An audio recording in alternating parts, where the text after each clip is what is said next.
change is the direct consequence of the burning of fossil fuels. And in South Africa, climate change will result in greatly reduced and much more varied rainfall, much higher temperatures, and more frequent and severe droughts, floods, and heavy storms.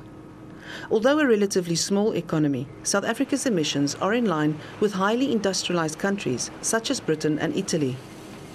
The reason is primarily because of its energy-intensive mining and minerals processing industry, coal-produced electricity, and coal-to-liquids plants. South Africa is responsible for about half of Africa's emissions and is the 12th biggest emitter globally. This does not have to be the case though, as South Africa has excellent potential to produce energy from wind and sun. Compared to coal, renewable energy has considerably less carbon emissions and few external costs, especially with regard to the environment and health. It also results in significantly less air and water pollution.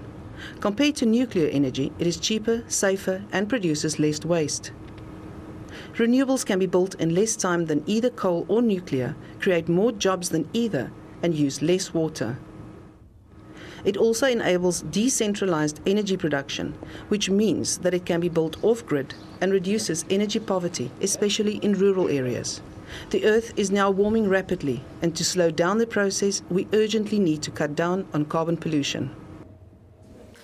All right, as I say, we are now going to continue this conversation with Saliem Fakir. Saliem, thanks so much for being with us, and welcome to Morning Live.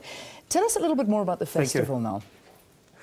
The festival is a joint initiative with WWF, the Alternative Information Development Centre, and the City of Cape Town. And the idea is really to make information on renewables publicly available to general public. Sometimes when people talk about renewables, it's very much a conversation that happens between policymakers, experts, and businessmen. So I think the real attempt of the festival, which is the first of its kind in South Africa, we hope to put this out in other parts of the country in the future, is really to bring sometimes very technical and complex issues down to the level at which people can engage publicly with these issues. But the idea is really to have a debate for families to participate in other festivities that we've organized and so on. All right, let's sort of put it in perspective. How does climate change impact us? I mean, let's talk about economically, socially, and environmentally. So I think the studies that the International Panel for Climate Change and other people are doing is to try to understand the extent to which climate change is affecting ordinary lives. So the evidence that is beginning to emerge is that clearly there can be significant economic impacts, and we can measure some of this by looking at catastrophic events or unusual weather patterns and so on, and look at the economic consequences. So for instance, in Japan, a long while ago, I think in 2011, when you had Fukushima, that was a nuclear incident as a result of an earthquake and so on. You can see the impacts of that on the motor industry, for instance, so the economic impacts.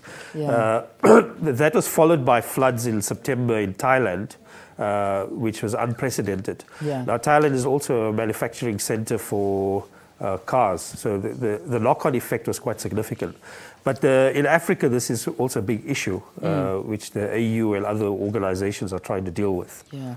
Let's talk about this 1 million climate jobs campaign and the WWF's Seize Your Power campaign, because, you know, when one talks about renewable energy and you talk about solar power and wind power, South Africa has the perfect climate to go this route, and yet I'm not sure if we're utilizing it enough.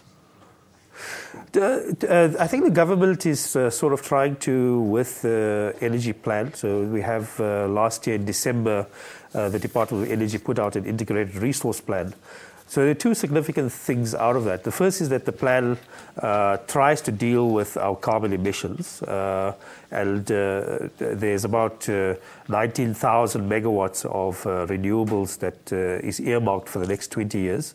But one of the other significant changes is that it recognizes that we can't just build large-scale plants. We have to get citizens also active in the provision of some of these solutions. So it's allowing for opportunities for residents to be able to put up renewable power on their rooftops and so on, and be able to sell this back onto the grid.